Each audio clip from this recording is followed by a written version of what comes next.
వేదికను అలంకరించిన పెద్దలకి మా నమస్కారం తెలియజేస్తున్నాను.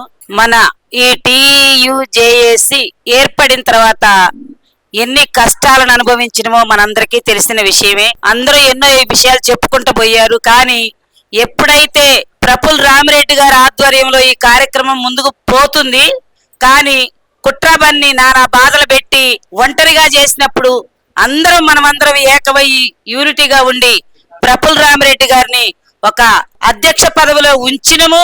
ఆ రోజు నుంచి ఈ రోజు వరకు కూడా మహిళలు గాని, మరి నమ్ముకున్న నాయకులు గాని, ఇతరత్ర సంఘాల నుంచి వచ్చిన వాళ్ళు గాని మంచి నమ్మకంతో ఇప్పటి వరకు ప్రయాణం చేసినందుకు, మరి ముఖ్యంగా కొవ్వొత్తి తను కరిగిపోతూ ఎదుటి వారికి వెలుగునిస్తుంది. ఆరోగ్య రీత్యా కూడా నేను దగ్గరుండి చూసిన రామిరెడ్డి గారిని లెక్క చేయకుండా కూడా, ఏంటి నాన్న టాబ్లెట్స్ వేసుకున్నావా? వేసుకోలేదక్క. వేసుకుంటక్క. అన్నం తిన్నవా? తినలేదక్క. తింటక్క. ముందు ఈ పని కాని అనేవాడు. దగ్గరుండి నేను చూశాను. నువ్వు టాబ్లెట్స్ వేసుకోకపోతే మేము అన్యాయం అయిపోతాం. ఫస్ట్ నువ్వు బాగుంటేనే మేము బాగుంటాం. రామిరెడ్డి గారు, నువ్వు తప్పనిసరిగా ఆరోగ్య రీత్యా నువ్వు ముందుకు పోతేనే మేమందరం బాగుంటాము. ఈ సంఘాన్ని బతికించిన వాళ్ళు అవుతారని, తర్వాత ప్రసాద్ గారు ఏదైతే కమిటీ ఉందో ఈ కమిటీ మొత్తం కూడా ప్రతిరోజు నేను గ్రూప్ లో చూస్తూనే ఉన్నా. ముఖ్యమైన వాటికి పిలుస్తున్నారు, ఖచ్చితంగా వస్తున్నాం. మరి ఉద్యమాలలో పాల్గొన్నాము. ఆనాడు ఉద్యమకారులకి, కళాకారులకి, మరి ఉద్యమం చేసిన వాళ్ళకి ఉద్యోగాలు అన్నారు. ఖమ్మం జిల్లా తరపున దాన్ని కూడా కోల్పోయాము. మా వెనకబాడిన వాళ్ళకి ఉద్యోగాలు వచ్చినాయి, మాకు ఉద్యోగాలు రాలేదు. అయినా కూడా ఓర్పుతోటి మరలా ఉద్యమకారులు మళ్ళీ ప్రయాణం చేద్దాం అనుకుంటే ముఖ్యమైన వ్యక్తి బంగారు ప్రఫుల్ రామిరెడ్డి దొరకటం మనకు చాలా అదృష్టం. తను కరిగిపోతున్నా కూడా ఎదుటి వారికి వెలుగునిచ్చారంటే ఈ రోజు సాక్షాత్తుగా మన మీటింగ్లు మనం అందరం చూసాము. ఈ ఒక్క రోజుతో పోవటం లేదు ఈ ఉద్యమం. ఎన్ని రోజులైతే ఉన్నామో ఈ ఉద్యమాలలో, ఎంతమంది అయితే ఉన్నామో మన అవసరాలు మనం తీర్చుకొని మా పని అయిపోయిందని బయటికి పోవద్దు.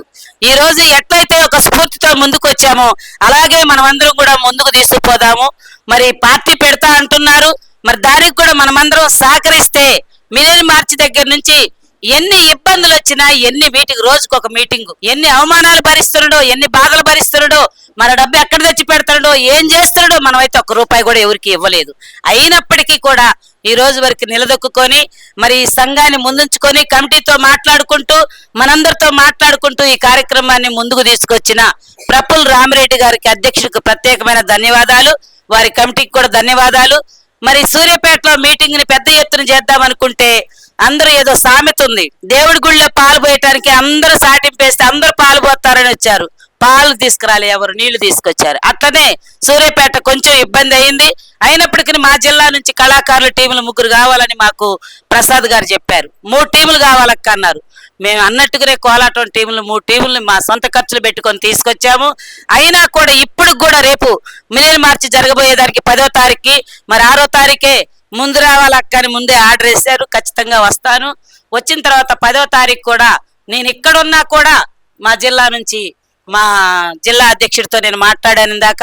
అక్క, మన జిల్లా నుంచి మనం ఒక 100 మందిని తీసుకొని వెళ్దాము అని అన్నారు. మా జిల్లా నుంచి కూడా ఈ మిలియన్ మార్చికి 100 మందిని తీసుకొస్తామని మాటిచ్చాము. అవకాశం ఇచ్చిన పెద్దలకి ధన్యవాదాలు తెలియజేసుకుంటూ ముగిస్తున్నాను. Thank you.